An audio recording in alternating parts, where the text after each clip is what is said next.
출생 미신고 아동에 대한 사회적 관심을 불러왔던 수원 냉장고 영아 시신 사건 기억하실 텐데요.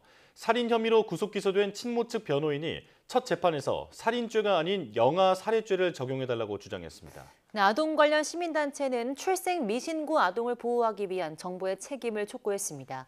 임예진 기자가 보도합니다.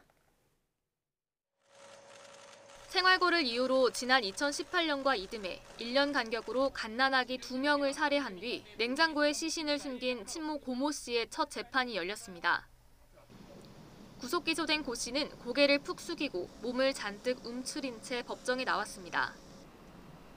앞서 검찰은 고 씨가 아기를 낳은 직후가 아닌 출산 하루 뒤 범행을 저지른 것을 고려해 영아 살해보다 형량이 무거운 살인 혐의로 재판에 넘겼습니다.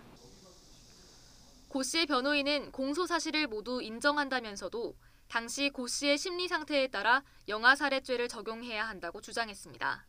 이어 첫 번째 피의 영아의 경우 집에서 살해한 뒤 집안 냉장고에 유기했기 때문에 장소를 옮긴 게 아니라서 사체 은닉으로 볼 수 없다고도 덧붙였습니다.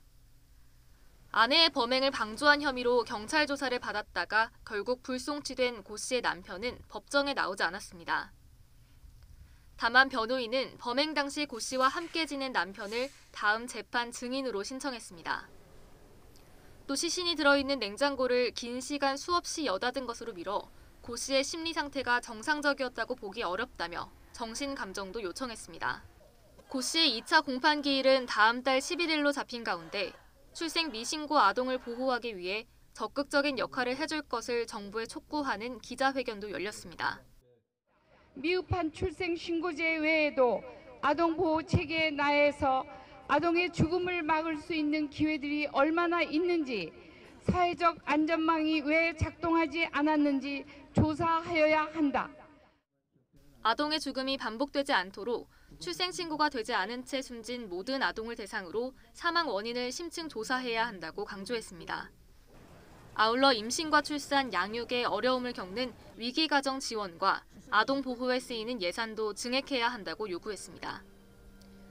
올해 1월부터 5월 사이에 태어났지만 출생 신고가 되지 않은 영아는 144명으로 집계됐습니다. 경찰은 이 가운데 숨진 아기 1명의 보호자를 검찰에 넘기고 15명에 대해서는 수사를 이어가고 있습니다. YTN 임혜진입니다.